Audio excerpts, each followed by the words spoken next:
Our lesson today comes from Acts chapter 18, and the title of the lesson is Faithful Students. The focus of the lesson is really on the latter part of the chapter, but what I'm going to do is to take some asides here for a moment and pull together parts of things from the beginning of the chapter all the way to the end and try to connect some dots so we see how things took place, and out of that, hopefully, I'm going to try to share with you maybe some practical things that you can take to heart and think about in your own life.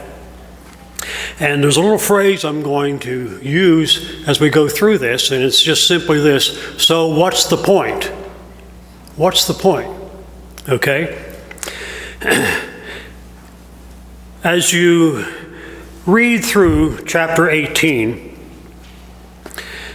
it seems like a history of events, but in reality, there are a couple of things that are there. For instance, there's something that we can develop into a metaphor in the area of tents. There's a couple of discipleship principles as well as events that bring about a positive result in the end. And so I want to hopefully help us to move along that whole course. In chapter 18, verse 1, we begin where Paul goes to Corinth from Athens. Athens was not a very good experience in one sense. Nothing much took place. These were people who, in modern day times, we would call them progressives. They were simply sitting around trying to argue whatever somebody wanted to talk about or argue about. Waste of time for the most part. But at any rate, as Paul confronted them, he did a masterful job of dealing with those people. In the end, they basically kind of laughed him off the rostrum and he moved on. He wasn't going to waste much time there because they weren't listening to him anyway. In Corinth, he meets a couple, Aquila and Priscilla. Now, who are these people? Who are these people? They're tent makers. And tent makers are pretty big in the scriptures in some ways. In fact, this is where one of the metaphors comes in. Let me give you a little bit of background here. Tent makers was really a pretty good business back then because they were used a lot. Tent makers used camel hide, goat hides. They would cut them into strips and sew them together. Sometimes they use leather. In fact, in this chapter, it specifically mentions the thing of leather, even linen, which was produced in Paul's hometown of Tarsus. And they would use it to make kind of a sun shield around the outside of the tents. The tools they used were awls and needles, knives, small tools, easily transported. So Paul, as a tent maker himself, traveling about, he could kind of carry his shop with him and could work in various places, which is exactly what happened here. In Paul's day, when you were traveling, there weren't many inns. And that's another whole story, but we won't get into that. But having a tent was important. If you were traveling, you've got to have some place to stay. And even if you go to Israel today, you will see some of the nomad type lifestyle in the southern part of Israel. You go to the Negev, the desert area. It's not really desert, it's called the dry land. And you'll find some of these large sort of tent affairs. They may have tin wrapped around them and so forth, but it's that background that this all comes from. And you look at those things and you think these people must be awfully poor. We ought to help them. In reality, they're not poor. In fact, they're quite well off in some ways. Their lifestyle is so different than ours. Now, when we think about tents, they are movable. For instance, when we go to the Old Testament, what does God instruct the children of Israel as they come out of Egypt into the wilderness? To build a tent. And that's what the tabernacle was. It was a tent. It was designed to be movable. It was designed to go with the people. And what God was saying to the children of Israel was, I'm joining you in this journey. And so he pitched his tent with them. Now keep that in your mind for just a moment. It was often called the tent of meeting, when they would call the people together to meet with the Lord, to hear what he had to say to them. And the body also, human body, is used as a metaphor of a tent. For instance, let me give you a reference to that. Over in 2 Corinthians chapter 5 and verse 1. And this is the Common English translation that I'm using. We know that if the tent that we live in on earth is torn down, we have a building from God. It's a house that isn't handmade, which is eternal and located in heaven. Our bodies are like a tent. Temporary? Yes. But there's a permanent one that's coming. And keep your eyes on that tent, so to speak, or that home that God is preparing for us sometime in the future. And we look forward to that. There's a sense also, one of the commentators I was reading this week took the passage from John 1:14, where it says there that God took on flesh. And he made that sound somewhat like this, in the sense that God pitched his tent with us. He took on a human body. The tent that we live in joined us, so to speak. And you know, that kind of goes along with what we heard this morning in the message. God is with us, going with us through life, through all the things that we face in life. So, when we think about the tent, think about your body, but think also about the Lord being with us. He is traveling with us through life as we make our way. Tent making was his means of support. And since that time, this is not a scriptural thing, but there has been an element of tent making that goes into ministry, where now sometimes we hear about tent maker missionaries who are supporting themselves by their trade or by their business or whatever it might be, so that they can be involved in missions and carry on God's work. I was in Holland, Michigan several years ago. I met a guy who used to work for a large pharmaceutical firm, and he had done very well, needless to say. And he had retired at age 36. Wow. But his mission from then on, he had joined with someone else in the local church there to build cement plants all over the world to help local people be able to build houses, churches, and that kind of thing. He had given himself to that for the rest of his life. Tent maker.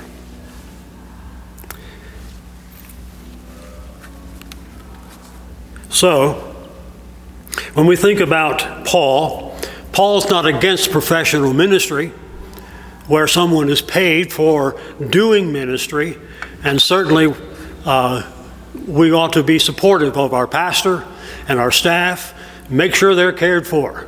They're doing a professional ministry, and that is good. But Paul also urges us to do our best at whatever we do, to work hard, be honest, give a full day's work, whatever you do. He's not opposed to the professional ministry, but he is concerned about being faithful to the Lord in our work.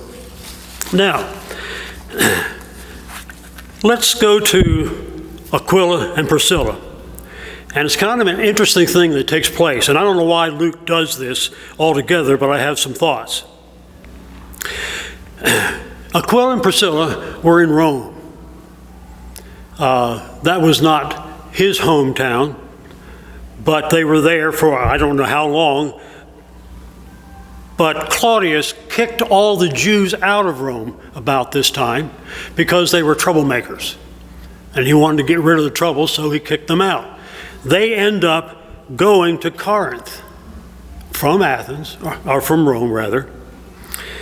And whether they came to know Christ in Rome prior to that, we're not told. But they were followers of Christ. So as followers of Christ, they end up in Corinth, and Paul, coming there, met with them. Now, here's the thing I want to point out.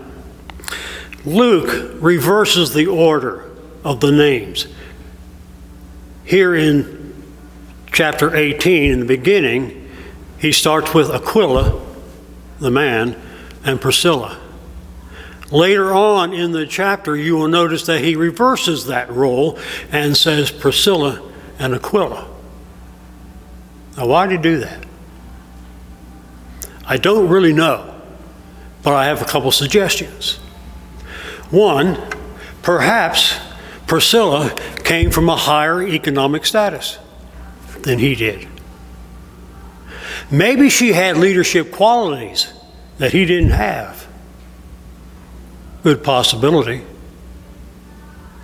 And you know, there's some women who have some great leadership skills. Some even over their husbands. Okay? In our house, my wife handles the checkbook.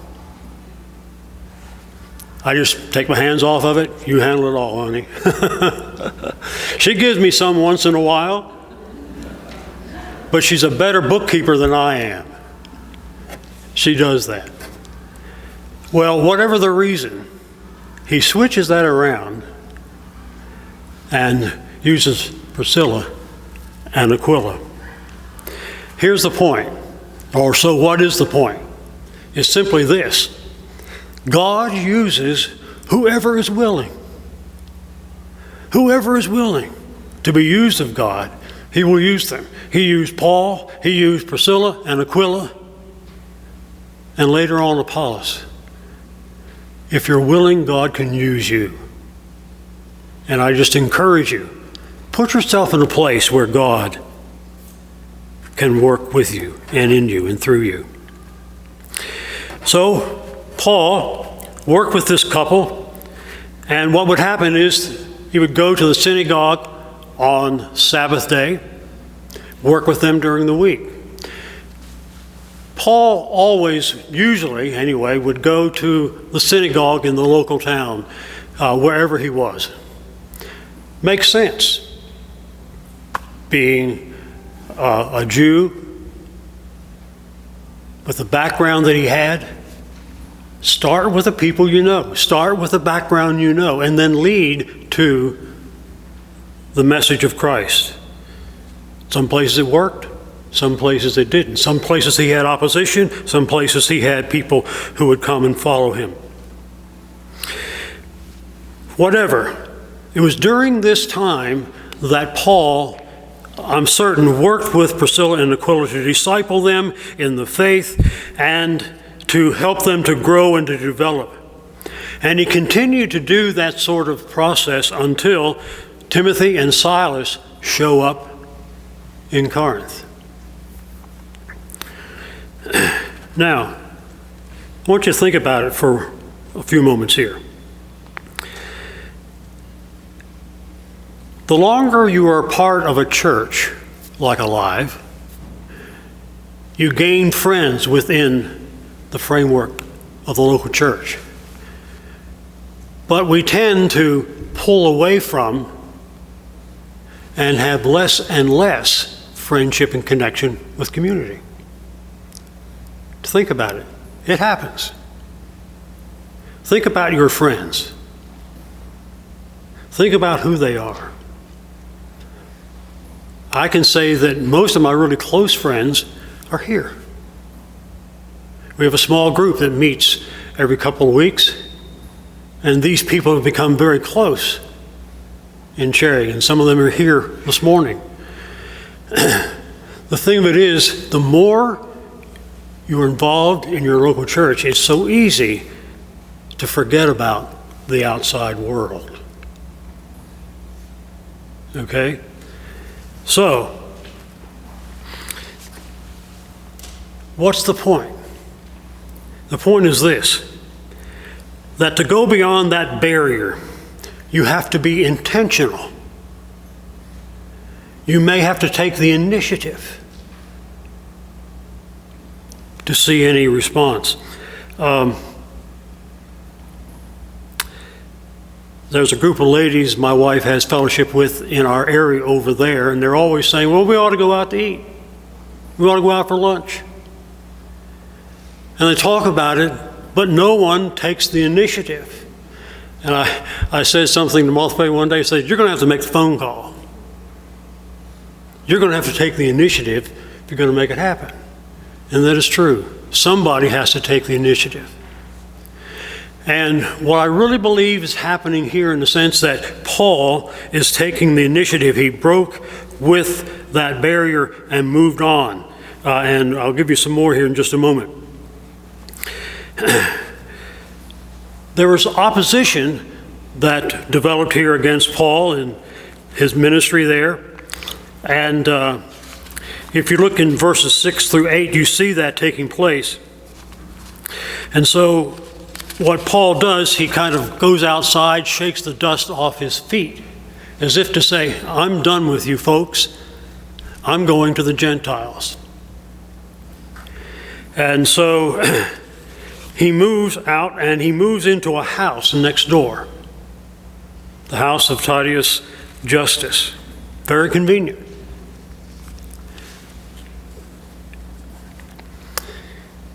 And so as he moved in that direction, the whole initiative is moved from the synagogue to another whole ethnic group. And Paul pushes on in that direction. We are living in rather divisive times today, are we not? I mean, one person is against another, one group against another, all kinds of division, groups battling with each other. And along with this, Christianity has become such a political issue that it is easy for us to lose sight of the Great Commission. To be a Christian today, in our culture, that means you're an ultra-conservative, right-wing, probably Republican, and so on. There are Christian organizations who have made their agenda to fight the left. And during election times, there are some pastors who actually get pressure from people to preach political sermons. Here's the thing. It's so easy to get sucked up into that you miss what God has called us to do. And we dare not lose sight of the Great Commission. Keep focused. Paul had opposition, yes, but he moved on because he knew what his mission was: to save the lost. Sure, there are plenty of moral issues that we need to address, but at the same time, we need to be in prayer for this nation, because the spiritual climate of America is at stake here. And the issues that we face today are not just political issues. They are spiritual issues. And if you've been listening to Pastor Tom's sermons and so forth, you can pick up on this whole thing. And last Sunday or Sunday before, man, he really hit where we are. Keep focus on what we are here for and what Christ has called us to do. And there's just some things we don't need to waste our time on. It's easy to get involved in arguments and discussions about who's in office and so forth. And that's okay for a while, but after a while, you got to get back to what it's really all about. And that's about the mission that God has called us to. So, what's the point? Don't waste your time on fruitless pursuits. Give your time to what really makes a difference. Now, once again, the Jews united against Paul, and they took him to Gallio, the governor of the area there. And as he listened to their argument, he decided he wasn't going to review the issue. It wasn't a problem for him. It's kind of like something going to the Supreme Court, and they decide whether they're going to review it or not.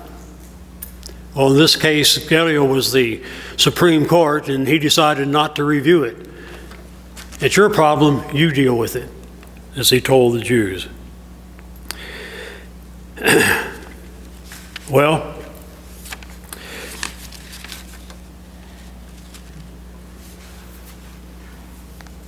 Paul stayed there in Corinth for some period of time. He was instructing Priscilla and Aquila. And then he goes to Ephesus. From Ephesus, he takes Priscilla and Aquila with him, and he leaves them there in Ephesus to carry on the ministry.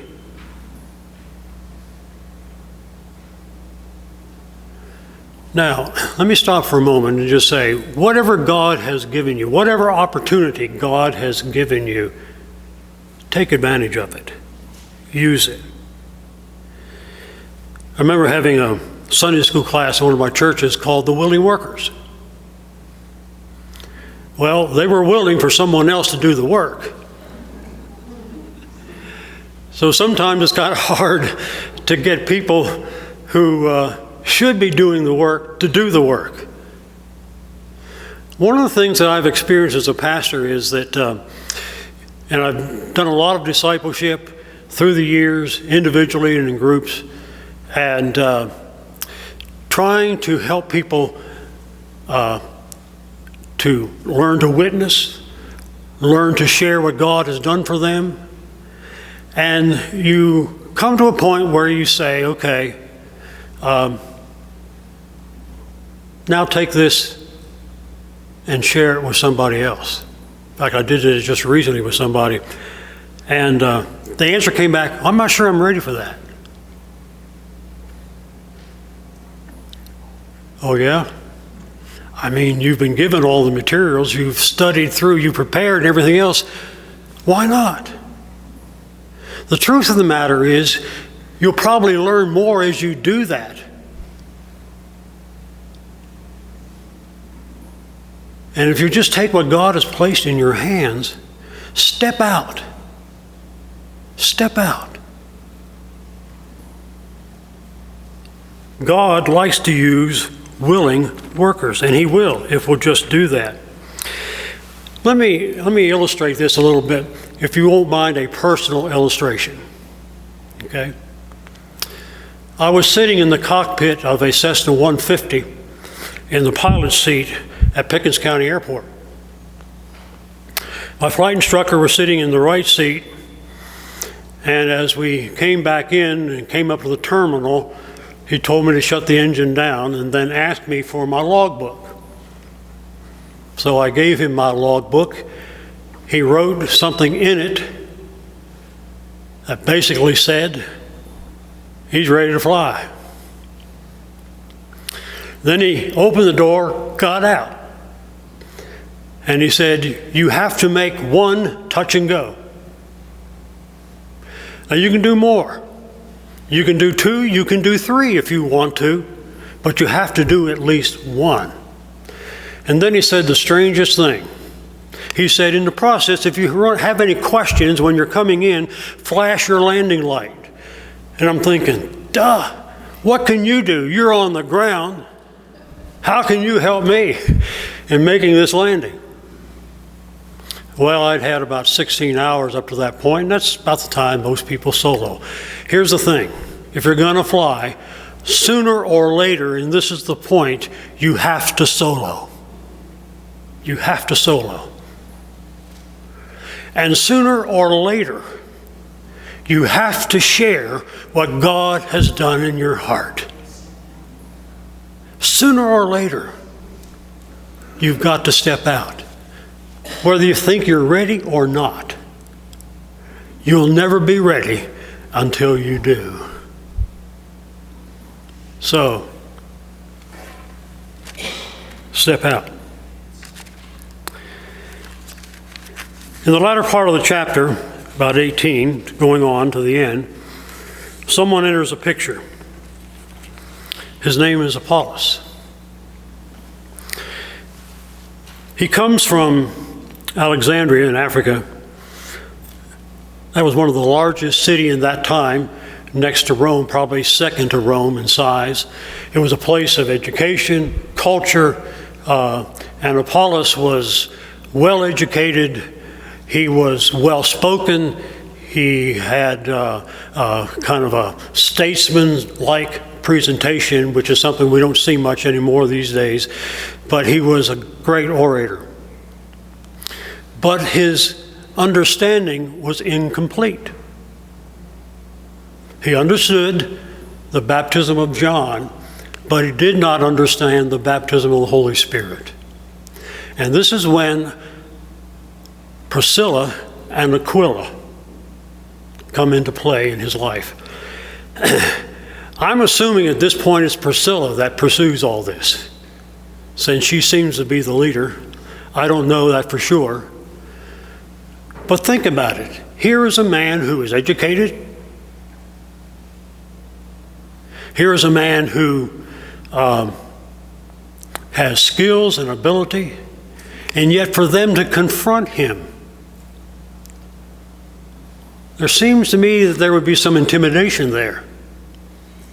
But yet, they had a word for him.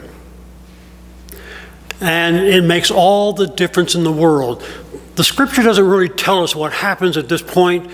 There isn't any great earth-shaking event where he receives the Holy Spirit that I see. Maybe there is somewhere else, but I don't see it here.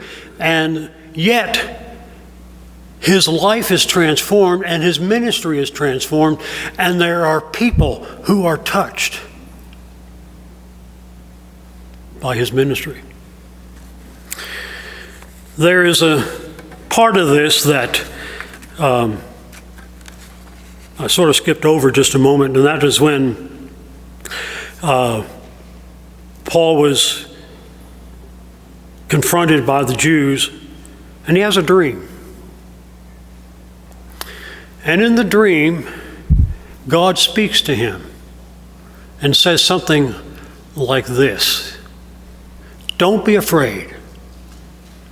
Don't be afraid. I am with you, and I have many people in this area." I don't know what that means altogether. Maybe some of you may have an answer to that. But what I see here is that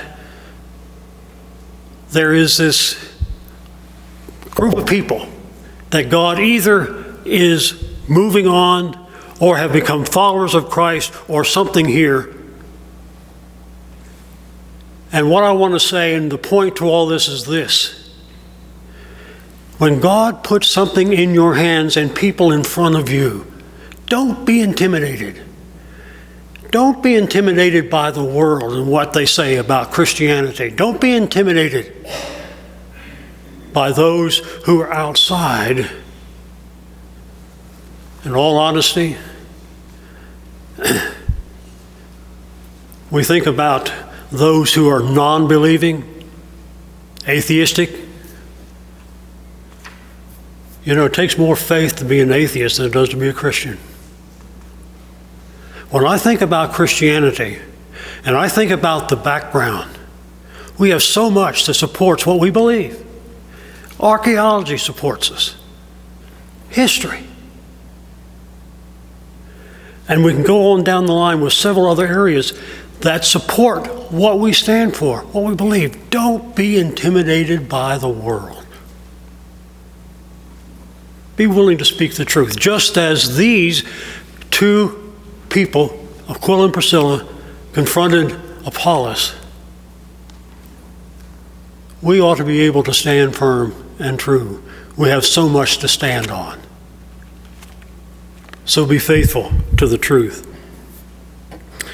So, as we finish up here this morning, the title of the lesson, Faithful Student. Not only faith to learn about, but faith to teach others as well. Our community, Christianity, the church, is a communal kind of a relationship. We do not serve God, as someone has said, lone rangers. We serve together. We work together. All of us sharing and adding to the ministry what we have, what God has blessed us with, what God has gifted us with, and what we have learned and grown in. In a church I pastored in Lower Alabama, I had a man come to me whose son was in our youth ministry.